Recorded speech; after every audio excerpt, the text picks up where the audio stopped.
ইন্নাহুম ইয়াকিদুনা কাইদা ওয়া আকিদু কাইদা ফামাহহিলিল কাফিরিনা আমহিলহুম রুওয়াইদা। মাওলা বলেন ওরাও চক্রান্ত করে, প্ল্যান করে, ষড়যন্ত্র করে, ফাঁদ পাতে, আমিও প্ল্যান করি। ওরা জানে না ওদের এই প্ল্যানগুলো আমার মাস্টার প্ল্যানের অংশ। আমি উঠাই উঠাই উঠাই উঠাই, একটা গ্লাসকে আপনি এতটুকু উপর থেকে ছেড়ে দিলে ভাঙবে ঠিকই, কাঁচের গ্লাস ভাঙবে, কিন্তু টুকরো গুলাকে ধরে আপনি কি করতে পারবেন? ফেলতে পারবেন, ঠিক কিনা? একতলা উঠাইলেন, দুই তলা উঠাইলেন, তিন তলায় উঠাইলেন, চার তলায় উঠাইলেন, পাঁচতলা, ছয় তলা, সাত তলা, আট তলা, নয় তলা, 10 তলার উপরে উঠেছে গ্লাস। গ্লাস সে কি খুশি, আমি 10 তলায় উঠে গেছি, আমাকে আর পাই কি? আরো আবার 2018 তাহাজ্জুদে নির্বাচন করে তারপরে আবার 11 তলা, 12 তলা, 13 তলা, 14 তলা, 15 তলা উঠে গেল। বুঝলেন না? 15 তলা উঠে গেছে, অনেক উঠছে না? ওঠার পরে এইবার গ্লাসটাকে 15 তলার উপর থেকে যদি ছেড়ে দেওয়া হয়, গ্লাসের কোনো কিছু খুঁজে পাওয়া যাবে? ইন্নাল্লাহা ইউমহিলু ওয়া লা ইউহমিল, আল্লাহ ছাড় দেন, ছেড়ে দেন না।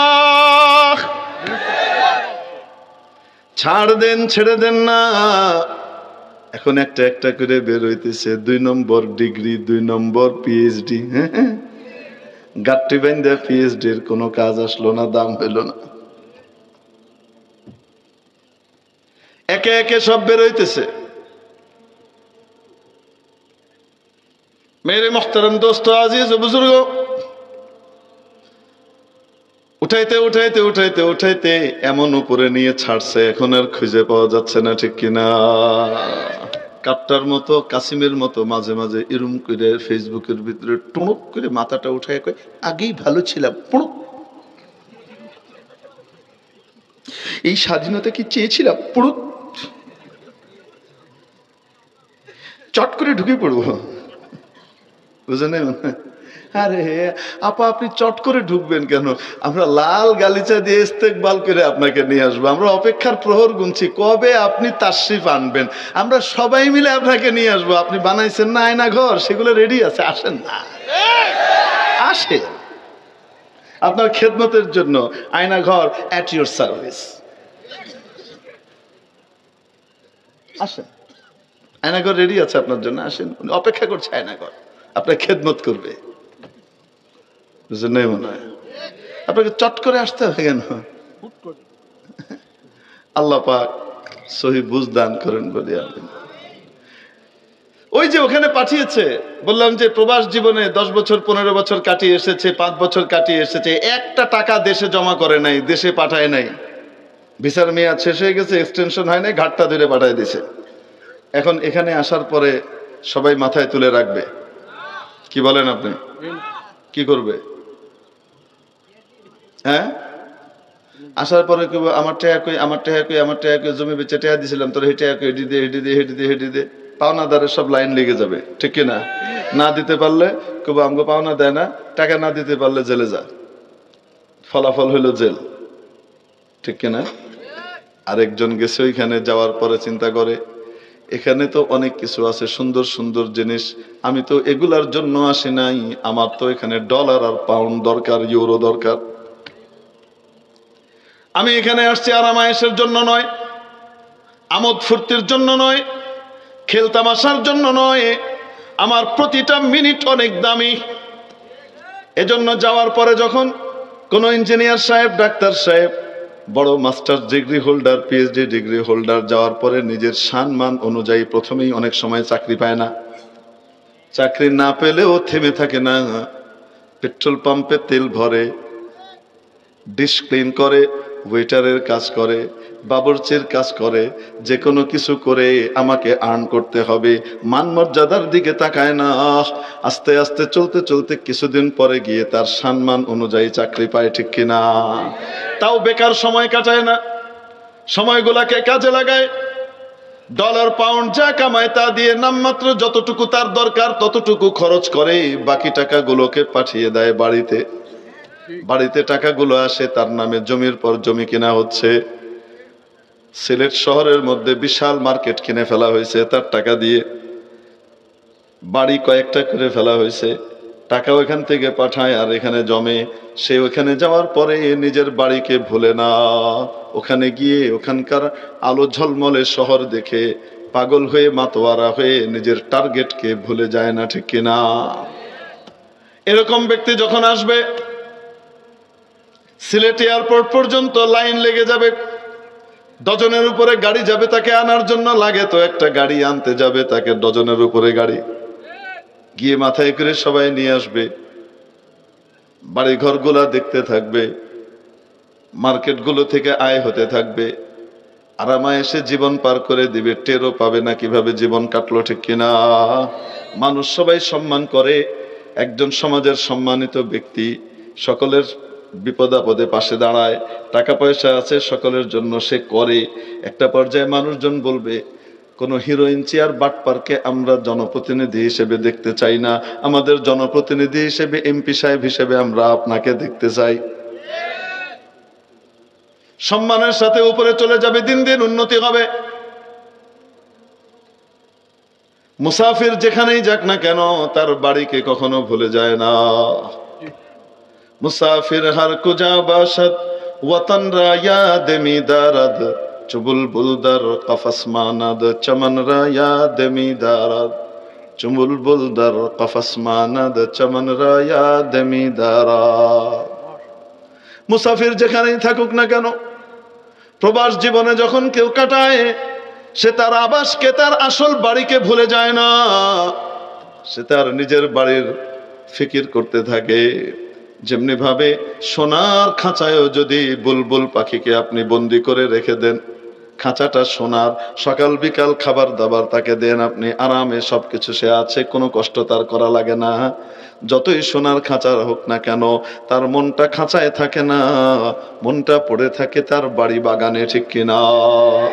বনে জঙ্গলে বাগানের মধ্যে তার মন পড়ে থাকে, ওটা তার বাড়ি। মেরে মুহতারাম দোস্ত, আজিজ ও বুজুর্গ, দুনিয়াতে রব্বুল আলামিন আমাকে আপনাকে পাঠিয়েছেন চিরস্থায়ী ভাবে থাকার জন্য না, পাঠিয়েছেন আমাকে আপনাকে কাজ করার জন্য।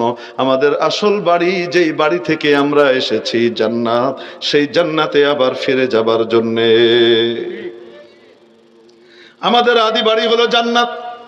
আদি বাড়ি কোনটা? আসতে বলি, কোনটা? জান্নাত। মানুষ তার পরিচয় দেয়, নিজের পরিচয় দেয় বাবার বাড়ির পরিচয়ে। বলেন না কেন? বাবার বাড়ি যদি বিশ্বনাথ হয় তাহলে কয় আমার বাড়ি বিশ্বনাথ। বাবার বাড়ি যদি গোলাপগঞ্জ হয় তো বলে আমার বাড়ি গোলাপগঞ্জ। হয়নি? বাবার বাড়ি যদি ডাকা হয় তো হয় আমার বাড়ি হইল ডাকা। হয়নি? বাবার বাড়ি যেখানে, সন্তানের বাড়ি সেখানে। আমার আপনার সকলের আব্বা জান হলেন সাইয়্যিদুনা হযরত আদম আলা নবিয়িনা ওয়া আলাইহিস সালাতু ওয়াস সালাম। হযরত আদম আলাইহিস সালামের জন্ম কোথায়? সাত আসমানের উপরে জান্নাত। সেই জান্নাতের উপরে আরো উপরের জান্নাত যেতে যেতে সবচেয়ে উপরের যে জান্নাত, হায়ার ক্যাটাগরির জান্নাত, সেটা হলো জান্নাতুল ফিরদাউস তাহতা আরশের রহমান। আরশের একেবারে নিচে, সুবহানাল্লাহ, আরশের নিচে সেই জান্নাত। আমার আপনার আব্বা জান হযরত আদম আলাইহিস সালামকে রব্বুল আলামিন নিজ কুদরতি হাতে তৈরি করেছেন জান্নাতুল ফিরদাউসে। বাবার বাড়ি যদি জান্নাত হয়, আমার আপনার বাড়ি কোথায়? মেরে মুহতারাম দোস্ত, শুধু বাবার বাড়ি জান্নাত নয়, হাদিস শরীফের মধ্যে আসে রব্বুল আলামিন সর্বপ্রথম আমাকে আপনাকে জন্ম দিয়েছেন জান্নাতে।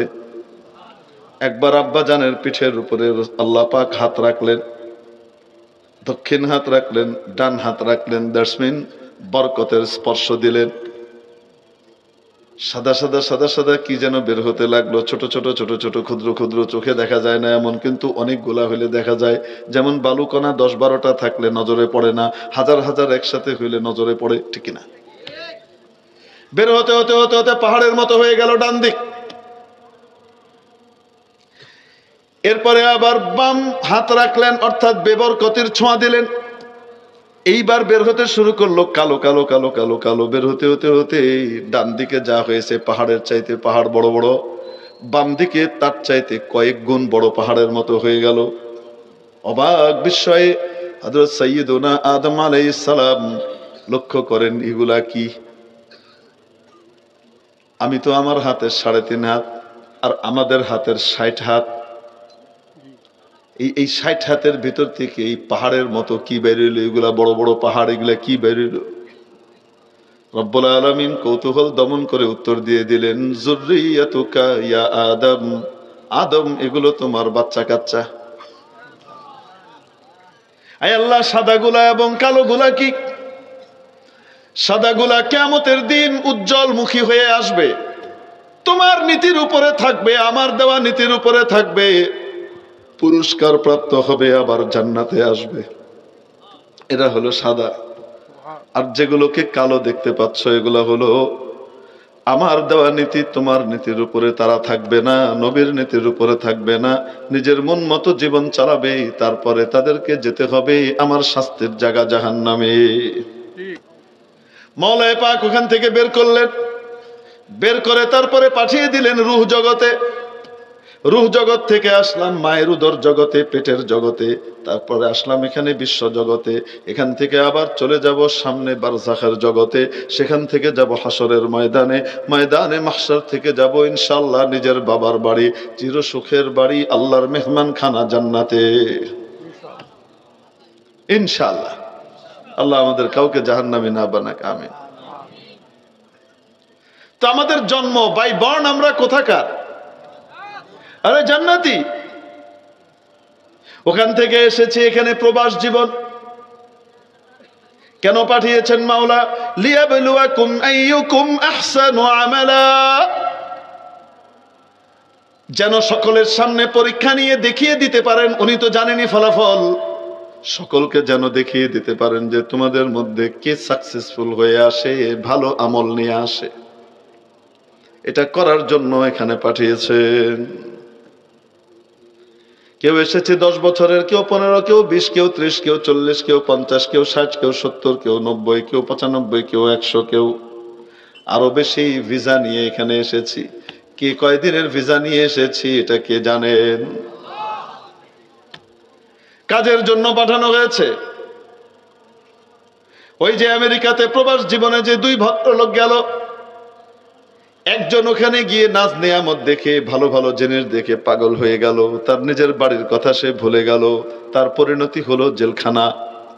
এখানে আসার পরে যদি মাবুদের দেওয়া দায়িত্বটা ভুলে যায়, নিজের কাজটা ভুলে যায়, কেন পাঠিয়েছিলেন মাবুদ?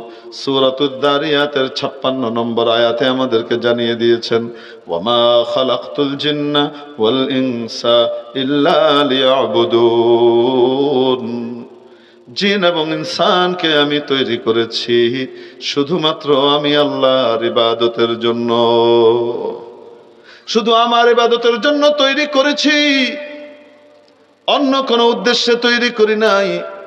সারাদিন তাহলে কি মসজিদে বসে থাকবো নাকি? না, মাওলানা পাকের দেওয়া নির্দেশনা অনুযায়ী জীবনের যেই কাজটাই হবে সেটাই মাওলার গোলামি হবে, ইবাদত হবে। কিভাবে কোন কাজ ইবাদত হবে তার জন্য মাওলা স্যাম্পল পাঠিয়ে দিয়েছেন, মুহাম্মাদুর রাসূলুল্লাহ। নবীর তরিকা অনুযায়ী যদি কারো ওয়াশরুমে যাতায়াত হয় পুরো সময়টুকু ইবাদত। নবীর তরিকা অনুযায়ী যদি নাকি খাওয়া দাওয়া হয় ওই খাওয়া দাওয়াও ইবাদত। নবীর তরিকা অনুযায়ী যদি ঘুম হয় সেটাও ইবাদত। নবীর তরিকা অনুযায়ী যদি ক্ষেত খামার হয় সেটাও ইবাদত। নবীর তরিকা অনুযায়ী যদি ব্যবসা বাণিজ্য করে এই ব্যবসা বাণিজ্যের সময়টুকুও ইবাদত। নবীর তরিকা অনুযায়ী যদি রাষ্ট্র পরিচালনা করে রাষ্ট্র পরিচালনাও ইবাদত। শুধু ইবাদত নয়, বিশাল মহান ইবাদত। এত বড় ইবাদত, এত বড় ইবাদত। সহিহ বুখারীর মধ্যে সাইয়্যিদুনা হযরত আবু হুরায়রা রাদিয়াল্লাহু তাআলা আনহু থেকে বর্ণিত হাদিস এসেছে, নবী পাক সাল্লাল্লাহু আলাইহি ওয়াসাল্লাম ইরশাদ করেন, কিয়ামতের দিন যেদিন মাওলার ছায়া ছাড়া অর্থাৎ আল্লাহর আরশের ছায়া ছাড়া আর কোনো ছায়া থাকবে না, সেদিন মাওলায়ে পাক 7 ক্যাটাগরির মানুষকে তার আরশের ছায়া তলে জায়গা দিবেন, আশ্রয় দিবেন। তোর মধ্যে 1 নম্বর ওলি গৌস কত বড় বুজুর্গ আল্লাহওয়ালা আবদাল এনারা নন। 1 নম্বর হলেন আল ইমামুল আদিল আস-সুলতানুল আদল, ন্যায়পরায়ণ শাসনকর্তা, ন্যায়পরায়ণ সমাজপতি, ন্যায়পরায়ণ রাষ্ট্রপতি, ন্যায়পরায়ণ প্রধানমন্ত্রী, ন্যায়পরায়ণ বিচারপতি, ন্যায়পরায়ণ চেয়ারম্যান মেম্বার, ন্যায়পরায়ণ ডিসি এসপি, ন্যায়পরায়ণ আইজি, যাকেই মাওলা কর্তৃত্ব দিয়েছেন, ক্ষমতা দিয়েছেন, তার ক্ষমতার পরিসরে যদি সে ইনসাফ করে, মাওলার তরিকা, মাওলার দিক নির্দেশনা অনুযায়ী, আল্লাহর হুকুম অনুযায়ী, নবীর তরিকা অনুযায়ী যদি চালায়, তার জন্য আরশের ছায়াতলে 1 নম্বরে জায়গা দেওয়া হবে। আর নবীর তরিকা বাদ দিয়ে যদি কেউ রোজাও রাখে তাও সওয়াব হবে না। নবীর তরিকা হলো সূর্য অস্ত যাওয়ার সাথে সাথে কি করা? ইফতার করে নেওয়া। কেউ যদি বলে আমি যদি 12 ঘন্টা রোজা থাকার কারণে এত সওয়াব পাই, তাহলে আমি আজকে 15 ঘন্টা রোজা রাখি, বেশি সওয়াব পাবো। ইফতার না করে 3 ঘন্টা পরে যদি গিয়ে ইফতার করে, সওয়াব পাবে না, মাকরুহ হবে, গুনাহ হবে। নবীর তরিকায় না হওয়ার কারণে গুনাহ হয়ে গেছে, ইবাদতও গুনাহ হয়ে যাবে। আর নবীর তরিকায় হলে দুনিয়ার কাজও ইবাদত হয়ে যাবে। আমাকে আপনাকে সেজন্য মাওলা পাঠিয়েছেন তার ইচ্ছা অনুযায়ী চলবার জন্য। কার ইচ্ছা? কার ইচ্ছা? এখানে যা করব কিয়ামতের দিন তার পরিপূর্ণ প্রতিদান বুঝিয়ে দেওয়া হবে। মাবুদ বললেন মৃত্যুই শেষ নয়, কুল্লু নাফসিন দাইকাতুল মাউত, প্রত্যেক প্রাণীকেই মৃত্যুর স্বাদ গ্রহণ করতে হবে। প্রাণী মাত্রই মৃত্যুর স্বাদ আস্বাদনকারী। মৃত্যুই শেষ নয়, মৃত্যুর পরে আসল জীবনের জন্য হাজির হওয়া লাগবে কিয়ামতের ময়দানে।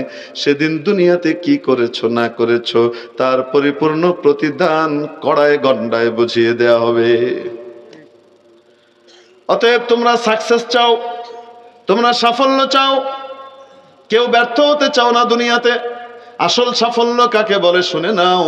মাবুদ বলেন ফামান যুহজিহা আনিন নারি, যাকে জাহান্নামের আগুন থেকে পরিত্রাণ দিয়ে দেওয়া হলো, ওয়া উদখিলাল জান্নাতা, এবং জান্নাতে ঢুকিয়ে দেওয়া হলো, ফাকাদ ফাজ, সেই ব্যক্তি আসলে সফল কাম হয়ে গেল, সেই আসলে বিজয়ী হলো। বিজয়ের মালা তার গলাতেই চড়লো। সুবহানাল্লাহ। তো কিয়ামতের দিন বাঁচতে মন চায়, দুনিয়াতে আমল করতে মন চায়। আল্লাহ পাক বলেন দেখরে, দুনিয়াতে তো আমল করতে তোদের মন চায় আমরা জানি। তুই যে বয়ান শুনতে যাস তখন মনে কয় তওবা করে ফেললাম, আজ থেকে আর কোনো গুনাহ করব না, আজ থেকে কোনোদিন নামাজ ছাড়বো না, তুমি নিয়ত করে ফেলো। কিন্তু তারপরেই তুমি আবার সেটা ভুলে যাও। কেন জানো? দুনিয়ার চাকচিক্য দিয়ে, পার্থিব জীবনের মোহ আর সৌন্দর্য দেখে তুমি কি হয়ে যাও? ভুলে যাও, মৃত্যুর কথাও ভুলে যাও, আখেরাতের কথাও ভুলে যাও, নিজের করণীয় কাজটার কথাও ভুলে যাও। তাহলে দুনিয়ার যে আসবাবগুলো রয়েছে দেখে নাও, দুনিয়ার যত চাকচিক্য রয়েছে, দুনিয়ায় যত মজার জিনিস রয়েছে, দুনিয়ায় যত ইজ্জত সম্মান এবং স্বাদের জিনিস রয়েছে, শুনে নাও এই সবগুলো হলো ধোঁকার সামান। ওয়ামাল হায়াতুদ দুনিয়া ইল্লা মাতাউল গুরুর, এগুলো সব কিসের সামান? ধোঁকার আসবাব।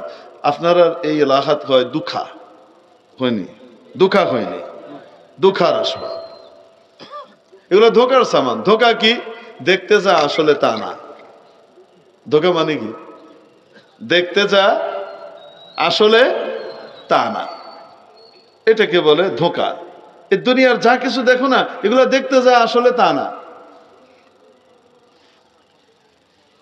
একটা একটা করে উদাহরণ দেওয়া যেত, সময় নাই। হযরত শেখ হাসান জামিল সাহেব দামাত বরকাতুহু আসবেন, তিনি বয়ান করবেন, যেহেতু ওনার সময় খেয়ে দেওয়াটা আমার জন্য উচিত না, এই জন্য সংক্ষেপে আপনাদেরকে বলি মাতাউল গুরুর কাকে বলে। মাতায়ের একটা অর্থ আছে, সেই তাহকিক এখানে সবার সামনে করতে পারবো না, কারণ মজমা মাখলুত, মুরব্বীরাও আছে, ছোট বাচ্চারাও আছে। এই জন্য এখানে মাতা শব্দের আসলে অর্থটা কি সেটা আমি আপনাদের সামনে এখন বলতে পারবো না। আমাদের মা বোনদের বিশেষ সময়ে ব্যবহৃত যে একটা কাপড় থাকে, ওই জায়গাতে বিশেষ সময়ে বাঁধেন, ওই জিনিসগুলা যা লাগে যেখানে, এই ওই নাপাক কাপড়টারে কি কয়? মাতা কয় আরবিতে। আর মাতায়ের আরেকটা অর্থ হলো যে আসবাব, সামান। তো মাতাউল গুরুর মানে কি? গুরুরের সামান। দুনিয়ার যা কিছু দেখো না, এগুলা চাকচিক্য, এগুলো সব ধোঁকা। ধোঁকার মধ্যে পড়ো না, আমি তোমাদেরকে দেখাই দিলাম। আর এই ধোঁকায় ফেলার জন্য মহা ধোঁকাবাজ শয়তান কাজ করেই যাচ্ছে। ওয়ালা ইয়াগুররান্নাকুম বিল্লাহিল গরুর। মহা ধোঁকাবাজ যেন তোমাদেরকে আল্লাহর ব্যাপারে ধোঁকায় ফেলতে না পারে। সেই মহা ধোঁকাবাজটাকে আসতে বলেন, ইন্নাশ শাইতানা লাকুম আদুউন খাফি। আল্লাহ বলছেন না, নিশ্চয় শয়তান তোমাদের গোপন দুশমন। এটা বলছেন, কি বলছেন? ইন্নাশ শাইতানা লাকুম আদুউম মুবিন। প্রকাশ্য শত্রু। ও ঘোষণা দিয়ে তোমাদের শত্রুতার ভিতরে নামছে। আর দুনিয়ার এই আসবাবপত্রগুলা যা কিছু দেখো, দুনিয়াবী জীবনের চাকচিক্য, এগুলা হলো তার ধোঁকার সামান। সেইগুলা দিয়ে তোমাদেরকে কি করবে? জাহান্নামের দিকে নিবে, তোমার কাছ থেকে তোমাকে দূরে সরাবে। তো মাতাউল গুরুরের একটা উদাহরণ আপনাদেরকে আমি বুঝাই। মাতাউল গুরুর কাকে বলে? একবার আমার বাচ্চা অসুস্থ হয়ে হসপিটালে ভর্তি হলো, ঢাকা শিশু হাসপাতালে। তো বাচ্চা যখন ভর্তি হয়, ছোট কোলের বাবু, দুগ্ধপোষ্য শিশু, তখন তো তার মাকেও ভর্তি হওয়া লাগে। বুঝেন নাই? বাচ্চার সাথে কারে থাকা লাগে? মাকেও তো থাকা লাগে। ওয়ার্ডে থাকলে পর্দা পুশিদা রক্ষা করা কঠিন, এই জন্য আমরা ক্যাবিন নিলাম। সেখানে যে কেউ সবসময় ঢুকবে না, পর্দা পুশিদা রক্ষা করা যায়। তো ওখানে গেলাম। তো ওইখানকার নিয়ম ছিল, জানি না এখন সেই নিয়ম আছে কিনা, ওয়ার্ডে যাতায়াতের জন্য নির্ধারিত সময়ও ছিল। এই সময়ের বাইরে ওয়ার্ডে যাওয়া যায় না। কিন্তু ক্যাবিন যদি হয় আপনার, তাহলে আপনি যে কোনো সময় যাতায়াত করতে পারেন। হসপিটাল কর্তৃপক্ষের এই অনুমতি ওখানে ছিল। তা আমি প্রায় যাই আসি, খাবার দাবার নিয়ে যাই, জিনিসপত্র নিয়ে যাই আসি। বেগম সাহেবা যা যা বলে দেন নিয়ে আসি। তো দারোয়ান যে আছে, দারোয়ানরা দেখতে দেখতে কোথায় যাবেন, অমুক ক্যাবিন, বাস কার্ড দেখে ছেড়ে দিত, আর কিছুই জিজ্ঞেস করতো না। একবার আমার বেগম সাহেবা এক ফরমায়েশ দিলেন যে ওই জিনিসটা নিয়ে আসেন। তো আমি নিয়ে আসলাম। তো আমার হাতে যে জিনিসটা আছে, খুব জৌলুসপূর্ণ, চাকচিক্যময় একটা ব্যাগ, চমৎকার, খুব সুন্দর ব্যাগ, বিদেশি শপিং ব্যাগ। তো আমি নিয়ে এসেছি। ওই লোক এত সুন্দর ব্যাগ দেখে তার মনে শয়তানি ঢুকছে, যে তো অনেক টাকা পয়সা আছে, কিছু কয়েন দরকার। তো এখন আমাকে ডাকে, ব্যাগে কি? কোনোদিন জেগে নেই, সেদিন যে ব্যাগে কি? তো আমি তার চেহারা আর চাউনি দেখে বুঝলাম যে নিয়ত খারাপ হয়েছে। মানে ব্যাগে যাই থাক, সে বলবে ইটস নট অ্যালাউড, এটা নেওয়া যাবে না। তো নেওয়া যাবে না বললে তখন তারা কিছু পকেটে ভিড়ে দেয় অন্যরা। তো হুজুরও মনে হয় দিবে। হুজুর যে দিবে না, এক পয়সা যে দিবে না হুজুর, এটা তার সে কি করে না, বুঝে না। যাই হোক, কিন্তু সে দেখার জন্য এখন ব্যাগে কি? তো আমি তার এই মেঘস্বরের আওয়াজ শুনে তো আমি বললাম যে দেখেন, তো চেহারাটা ঝলমল করছে, এখনই টাকাটা পাবে। তো ব্যাগটা খুলে তাকিয়ে মুখটা কালো হয়ে গেল, আবু হাসান কমতারিরা হয়ে গেল, আমার হাতে ব্যাগটা ফিরিয়ে দিল। ঠিক আছে, যান। আসলে ওই দামি বিদেশি শপিং ব্যাগের ভিতরে ছিল আমার বাচ্চার হাগার পটি।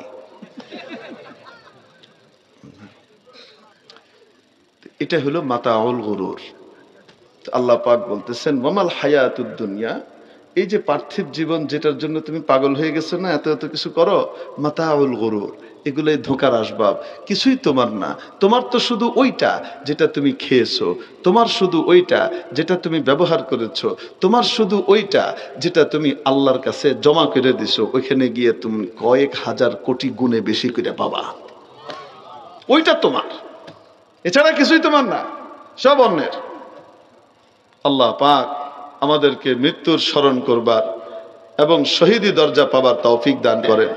আল্লাহর নবীর শান, মান, ইজ্জত রক্ষা করবার জন্য যারা ময়দানে নেমেছিল, তাদেরকে রাতের আধারে নির্বিচারে হত্যা করে, খুন করে, দম্ভ ভরে আবার সংসদে দাঁড়িয়ে উপহাস করা, রং মেখে শুয়েছিল, এই কথা বলে উপহাস করার হিম্মত হতো না।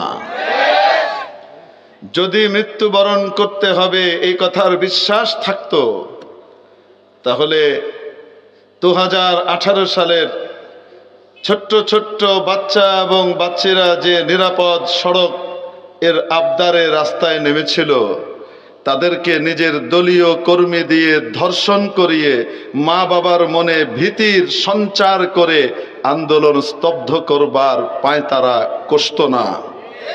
যদি আল্লাহকে ভয় করত আর মৃত্যুবরণ করতে হবে এ কথার বিশ্বাস থাকতো, তাহলে নিজ দলের কর্মী দেশের অন্যতম শ্রেষ্ঠ বিদ্যাপীঠ জাহাঙ্গীরনগর বিশ্ববিদ্যালয়ে আমাদের মা জাতির নারীদেরকে ধর্ষণ করে 100 জনকে ধর্ষণ করে ধর্ষণের সেঞ্চুরির কেক কাটে আর তাকে গ্রেপ্তার না করে আইনের আওতায় না এনে বাহবা দিয়ে ছেড়ে দিত না।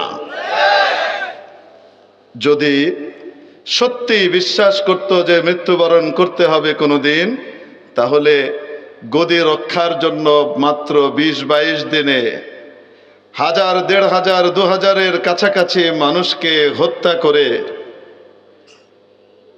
14-15 হাজার মানুষকে পঙ্গু আর আহত করে হসপিটালের বেডে কাতরানো অবস্থায় ফেলে রাখত না। এই সবগুলো কেন করেছে? কারণ মৃত্যুবরণ করতে হবে এ কথার বিশ্বাস নাই। বিশ্বাস আছে মানে আছে, কিন্তু বিশ্বাসটা স্মরণে নাই। এটা মনে করে না যে আজকে মরতে হবে।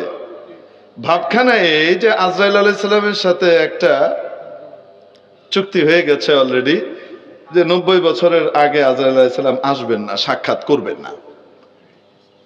বুঝেন নাই মনে হয়? প্রিয় উপস্থিতি, এই দেশে শুধু বৃদ্ধরাই তো মারা যায়, তাই না? এদেশে কখনো যুবক মারা যায়নি, যুবতী মারা যায় না, কোনো শিশু, কোনো বাচ্চা, কোনো কিশোর কখনো মারা যায় না। কি বলেন আপনারা? এদেশে শুধু বৃদ্ধরাই মারা যায়। তাহলে কে আমাকে আপনাকে ধোঁকা দিয়ে রেখেছে যে আমি আর আপনি 80-90 বছর 100 বছর পর্যন্ত পুরো করতে পারবো? মেরে মুহতারাম দোস্ত, এজন্য নবী পাক সাল্লাল্লাহু আলাইহি ওয়াসাল্লাম ইরশাদ করেন, যে ব্যক্তি মৃত্যুকে দৈনিক 20 বার স্মরণ করে, কমপক্ষে কয়বার? মৃত্যুর কথা মনে করে 20 বার। আজকে আমাকে চলে যাওয়া লাগতে পারে, কিছুক্ষণ পরে আমার ডাক আসতে পারে, আজকে রাতটা হয়তো আমি পার করতে পারবো না, সকালের আগেই আমাকে ডেকে নিয়ে যেতে পারে। যখন চলে যাব, ঘর বাড়ি, আত্মীয় স্বজন, মিল, ফ্যাক্টরি, জমি জমা, ক্ষমতা এবং ডিগ্রি, এগুলো কোনো কিছুই সাথে যাবে না। শুধু যাবে আমার 3 প্রস্থ বা 5 প্রস্থ কাপড়। এমন জামা পরে যাব যেই জামার মধ্যে নেওয়ার কোনো সিস্টেম নাই, কোনো পকেটের ব্যবস্থা নাই। আমাকে গরম পানি দিয়ে ধোয়াবে, মাছি আসবে, মুখের উপরে বসবে, মানুষ তাড়িয়ে দিবে, চারিদিকে মানুষ কানবে, আত্মীয় স্বজন কানবে, দূর দরাজ থেকে ভাই বেরাদররা, বন্ধু বান্ধবরা আসবে, একবার দেখে যাবে। এতদিন এসে জিজ্ঞেস করতো অমুক ভাই কোথায়, নাম ধরে বলতো, আজকে এসে বলবে লাশটা কোথায়। এখনো জমিনের নিচে যাই নাই, নামটা চেঞ্জ হয়ে গেছে। এখনো মাটির নিচে যাই নাই, এখনই নামটা পরিবর্তন হয়ে গেছে। এতদিন অমুক ভাই, হাবিব ভাই, তমুক ভাই বলে বলে ডাকতো, এখন এসে জিজ্ঞেস করবে অমুকের লাশটা কোথায়। লাশ কোন ঘরে? বলে কি বলে না? নামটা চেঞ্জ হয়ে যাবে। বড়ই পাতা দিয়ে সুন্দর করে গরম পানি করে আমাকে ধোয়ানো হবে। একটু এইভাবে কাত করো, একটু ওইভাবে কাত করো, অস্বস্তি লাগছে, কথাও বলতে পারবো না। ধোয়ানোর পরে আমাকে মুছিয়ে আবার কাফন পরিয়ে শুয়ে রাখা হবে। মানুষজন আসবে, কেউ চোখের পানি মুছবে, আবার কেউ দোয়া করবে, আবার কেউ এমনি চলে যাবে। আমার নামাজের জানাজা সকলে পড়বে, আমার জানাজার নামাজ সকলে পড়বে। তারপরে কাঁধে করে নিয়ে কবরে নিয়ে যাওয়া হবে। কবরটা সাধারণত এমন জায়গায় হয় যেই জায়গাটার প্রয়োজন এলাকাবাসী এবং নিজেদের আত্মীয় স্বজন অনুভব করে না। আমার বানানো বাড়ি, আমার বানানো আঙিনা এবং উঠোন, এই সামনের সুন্দর জায়গাটা, লনটা, যে জায়গাটাকে আমি বড় পছন্দ করতাম, বিকেলে বা অবসরে ওখানে বসে একটু আনন্দ নিতাম, মুড ফ্রেশ করতাম। সুন্দর বাগানটাকে দেখবার জন্য জানালা খুলে বারান্দার মধ্যে এসে বসে বসে নয়নাভিরাম সেই দৃশ্যটা দেখতাম। যেই জায়গাটা আমার কাছে সবচেয়ে প্রিয় ছিল, বাড়ির সামনের জায়গা, ওই জায়গাটায় আমার জন্য জায়গা বরাদ্দ হবে না। কেউ যদি বলে ওনার এই জায়গাটা বড় পছন্দ ছিল, চলো এই জায়গাতেই দাফন করি। মানুষজন বাসায় ঢুকবে, আসবে, যাবে, পাশে দেখবে, একটু সালাম করে যাবে, একটু দোয়া পড়ে যাবে, একটু তিলাওয়াত করে বকশিশ করে যাবে, এখানে দিই। সাথে সাথে আত্মীয় স্বজনের মধ্যে, ওয়ারিসদের মধ্যে দেখবেন বেঁধে গেছে, গন্ডগোল লেগে গেছে। এতক্ষণ চোখের পানি পড়ছিল, হঠাৎ চোখের পানি দেখবেন শুকিয়ে গেছে, আর আলোচনা শুরু হয়ে গেছে, পাগল নাকি, এখানে কবর দেয় নাকি, দুনিয়াতে কেউ এরকম জায়গায় কবর দেয় নাকি, ওরা তাই ভয় পাইব, বাচ্চারা ভয় পাবে, এখানে দেওয়া যায় নাকি। আরেকজন বলবে এটা কত দামি জায়গা, এই জায়গাতে তো এই হবে সেই হবে, ভবিষ্যতে জায়গা ভাগ হওয়ার পরে এখানে একজন বাড়ি করবে, এখানে একটা কবর থাকলে বাড়িটা কিভাবে করবে। একটু আগে যে জমিটা আমার ছিল আমি মনে করতাম আমার, যে বাড়িটা আমার ছিল আমি মনে করতাম আমার, রূহটা চলে যাবার সাথে সাথে এখন এটা অন্যের হয়ে গেছে। আমার পালা বাবুরাই তারা আমাকে বাড়ির সামনের সবচেয়ে ক্রিম জায়গাটা দিতে রাজি নয়। मौत जिस दिन आ गई दुनिया की दौलत क्या हुई, मौत जिस दिन आ गई दुनिया की दौलत क्या हुई, रूह तन से उड़ गई मुर्दा की हालत क्या हुई, रूह तन से उड़ गई मुर्दा की हालत क्या हुई। कैसे कैसे ताजदारा बादशाह चल गए, वो खज़ाने बाला खाने शान व शौकत क्या हुई, वो खजाना बाला खाना शान व शौकत क्या हुई। कैसी कैसी खूबसूरत रानियां शाहजादियां तन बदन सब गल गए हैं, शक्ल सूरत क्या हुई। যে ব্যক্তি দৈনিক 20 বার কল্পনা করে আজকে আমাকে যাওয়া লাগতে পারে, আমার কত কাজ পড়ে আছে, কত ওসিয়ত বাকি আছে, কত নসিহত বাকি আছে, অমুককে তমুককে কত কিছু বোঝানোর বাকি আছে, দিক নির্দেশনা বাকি আছে, অমুক টাকা পায়, অমুকের কাছে আমি পাই, ওয়ারিসদেরকে এগুলো বলে যাওয়া দরকার। নামাজটা জীবনে এরকম সুন্দর করে পড়তে পারি নাই, যে নামাজের শুরু থেকে শেষ পর্যন্ত পুরাটুকু শুধু আল্লাহ আল্লাহ ছিলেন, যে নামাজের ভিতরে দুনিয়ার কিছু ঢুকে নাই, দোকান ঢুকে নাই, বাড়ি ঢুকে নাই, আত্মীয় স্বজন ঢুকে নাই, চাকরি বাকরি ঢুকে নাই, বইপত্র ঢুকে নাই, অন্য কিছু ঢুকে নাই, শুরু থেকে নিয়ে শেষ পর্যন্ত শুধু আল্লাহ আল্লাহ একজনই ছিলেন, কোনো দিকে দৃষ্টি যায় নাই। এই রকম নামাজ তালাশ করলে দেখা যায় গোটা জীবনে একটা নামাজ বের করাও বড় কঠিন হয়ে পড়ে। একটা নামাজও তো আমার এমন হয় নাই যে নামাজটা মাবুদের সামনে পেশ করতে পারি, হায়রে আমার কত কাজ বাকি, আজকে যদি হঠাৎ ডেকে নিয়ে যায় কি বিপদে পড়বো, একটু নামাজটা সুন্দর করে পড়ি। যে ব্যক্তি প্রত্যেক দিন 20 বার মৃত্যুর স্মরণ করে, স্মরণের মাঝে আনতে থাকে মারা গেলে কি হতে পারে, আমাকে নিয়ে কবরে রেখে আসা হবে, শক্ত বিছানায় ঘুম আসতো না, এজন্য নরম গদিওয়ালা বিছানার দরকার পড়তো, এখন মাটির মধ্যে শুইয়ে দিয়েছে, শক্ত মাটি, তার ভিতরে আবার এবড়ো থেবড়ো কিছু কিছু নড়িও আছে, যেগুলোর কারণে পিঠে কেমন যেন কষ্ট লাগে। শুইয়ে দেওয়ার পরে আমার উপরে বাঁশ দিয়ে দেওয়া হবে, চাটাই দিয়ে দেওয়া হবে।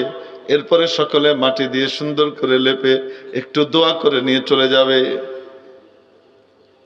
আমি যাওয়ার পরে নির্জন ওই ঘরে ফেরেশতা আসবে। ফেরেশতা এসে যে প্রশ্নগুলো করবে সেই প্রশ্নের উত্তর দিতে পারবো কি পারবো না, প্রস্তুতি নিয়েছি কি নেই নাই। কবরের ফিকির করে কবরের প্রথম রাতটা আমার কেমন হবে। আমাদের বাচ্চারা 31st নাইট উদযাপন করে, সামনে 14ই ফেব্রুয়ারি আসতেছে, কি পরিমাণ গুনাহ হবে।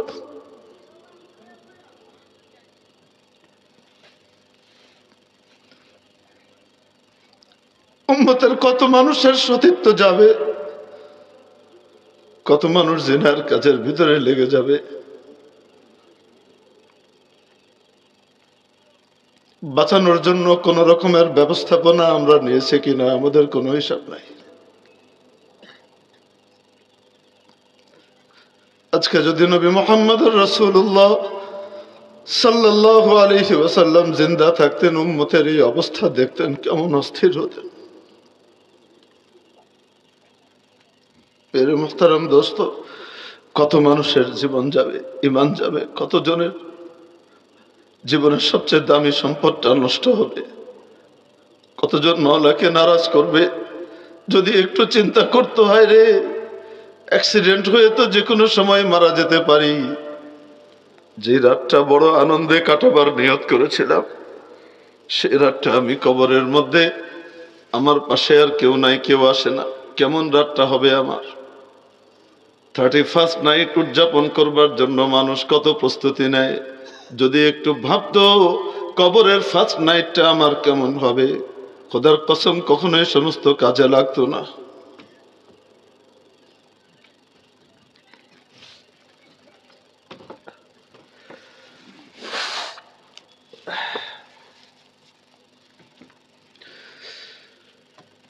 আল্লাহ মাবুদ বলেন, কুল্লু নাফসিন যায়িকাতুল মাউত, প্রাণী মাত্রকেই মৃত্যুর স্বাদ গ্রহণ করা লাগবে। মরণ কারোর জন্য বড় আনন্দের হবে, বড় স্বাদের হবে, বড় মজার হবে, বড় তৃপ্তির হবে। কারোর জন্য বড় বিস্বাদের হবে, বড় কষ্টের হবে, বড় দুর্ভোগের হবে, বড় অপমান আর লাঞ্ছনার হবে। নবীজি সাল্লাল্লাহু আলাইহি ওয়াসাল্লাম হাদিস শরীফের মধ্যে ইরশাদ করেন, ইন্নাকুম তুবআসুনা কামা তামুতুন, তোমাদের হাসর তেমন হবে যেমন তোমাদের মরণ হবে।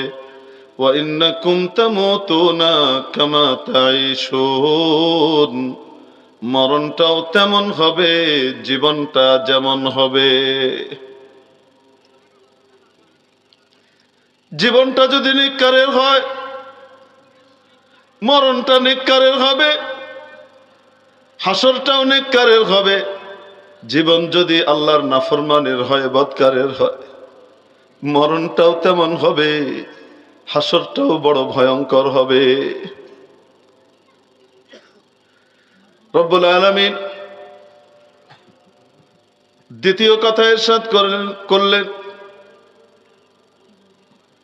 ওয়া ইন্নাকুম তুওয়াফাউনা উজুরাকুম ইয়াওমাল কিয়ামাহ, মৃত্যুকে সবসময় সামনে রেখো, কারণ এই জীবন জীবন নয়, আসল জীবন আখিরাতের জীবন।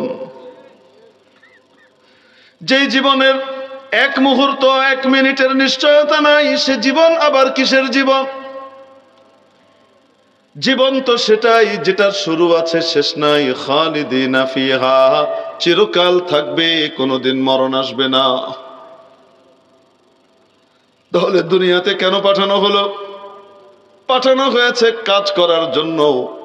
মানুষ ইংল্যান্ডে যায়, আমেরিকায় যায়, সৌদি আরব যায়, কুয়েত কাতারে যায়, ফ্রান্সে যায়, জার্মানিতে যায়, ইটালিতে যায়, অস্ট্রেলিয়াতে যায়, প্রবাসে যায়, যায় কিনা?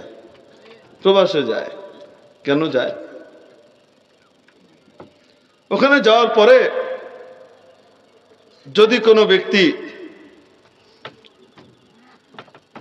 ওখানকার চোখ ধাঁধানো শপিং মল, দামি দামি আলিশান অট্টালিকা, মাখনের মতো রাস্তা, দামি দামি গাড়ি, আরামায়েশের ছড়াছড়ি, এই সব কিছু দেখে এখান থেকে দেশ থেকে যা কিছু চলার জন্য পুঁজি টুজি নিয়ে গিয়েছিল, ওখানে গিয়ে সব উড়িয়ে টুড়িয়ে 7 স্টার হোটেল, 5 স্টার হোটেল, বাংলাদেশে তো 7 স্টার নাই, তো ওখানে পাওয়া গেছে, তাই 7 স্টার হোটেলে খুব মৌজ ফুর্তি করে আনন্দ করে এভাবে সেভাবে টাকা পয়সা কিছু ইয়ে করে উড়িয়ে চলে আসলো, দেশে কোনো টাকা পাঠায় নেই। বাড়ি থেকে যে ধার কর্জ করে নিয়ে গিয়েছিল সেগুলাও শোধ করার কোনো, ওই পুঁজিগুলাকেও সে কি করে নাই, ফেরত দেয় নাই, ওই পুঁজিগুলাকেও সে নষ্ট করেছে, উড়িয়েছে। যখন ভিসার মেয়াদটা শেষ হবে 5 বছর বা 10 বছর, ফিরে আসার সময় হবে, আত্মীয় স্বজন শত শত গাড়ি টাড়ি নিয়ে এয়ারপোর্টে উপস্থিত হবে, কি বলেন? একটা টাকা ওখান থেকে পাঠায়নি, এখানে কোনো বাড়িও করেনি, এখানে কোনো জমিও কেনেনি, এখানে কোনো ব্যবস্থাই করে নাই। এখন ভিসার মেয়াদ শেষ হয়ে গেছে, ইমিগ্রেশন কর্তৃপক্ষ কি করেছে, ঘাটটা ধরে বের করে দিয়েছে আমেরিকা থেকে, ব্রিটেন থেকে বের করে দিয়েছে, ফ্রান্স থেকে এখন বের করে দিয়েছে। এখন আর থাকতে পারছে না, যে দেখছেন না দাদাদেরকে শিকল পরিয়ে, হাতে হাত করা, পায়ে শিকল পরিয়ে খালি হাতে প্লেনে উঠাইয়া ট্রাম্প সাহেব পাঠায় দিছে, দেখেন নাই মনে হয়? আরে সীমান্তের ওপারেই তো আমাদের দেশের আলেম ওলামাদেরকে শিকল পরাও। হ্যাঁ, তোমার পদলেহী সরকারকে দিয়ে আলেম ওলামার পায়ে শিকল পরাও, হাতে বেড়ি পড়াও, তাই না? দেখো আল্লাহ পাক কিভাবে তোমাদের লোকদেরকে পায়ে আর হাতে বেড়ি পড়াইয়া বেইজ্জত করে সারা পৃথিবীর সামনে লাথি খাওয়াইয়া পাঠায় দেয়। দেখো কাকে খুশি করার জন্য করেছিল এগুলা বলেন তো? আলেম ওলামাদেরকে গ্রেপ্তার করে, তাও রমজান মাসটার পরোয়া করেনি। আপনি কল্পনা করতে পারেন? রমজান মাস, যেই মাসে তো সত্যিকারের অপরাধীকেও অনেকে ছাড় দিয়ে দেয়, ঈদের আগ দিয়ে কিছু ঢালাও মাফ করে, করে কি করে না? সেখানে নিরপরাধ দেশের সূর্য সন্তান আলেম ওলামাকে ধরে ধরে গ্রেপ্তার করে নির্যাতন নিপীড়ন করেছে, অপমানিত লাঞ্ছিত করেছে। আর সারা রমজান কেমন বদদোয়াটা পেয়েছে, এটা নিজের চোখে না দেখলে, কানে না শুনলে কল্পনাই করতে পারবেন না। এই যে একটু আগে আমার ভাই মাওলানা সাখাওয়াত হোসেন রাজি, মুফতি সাখাওয়াত হোসেন রাজি সাহেব ছিলেন, বয়ান করেছেন, একসাথেই ছিলাম আমরা রুমে পাশাপাশি। ভিতরে থাকা অবস্থায় একটা মেয়ে হয়েছে, মেয়ের মুখটা 1.5 বছর 2 বছর যাবত দেখতে পায়নি।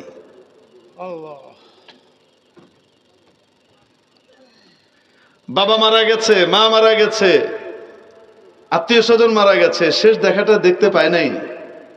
যারা বঞ্চিত করেছিল, যারা এই নির্যাতন করেছিল, তারা আছে তো মাশাআল্লাহ ইজ্জতের সাথে, কি বলেন আপনারা?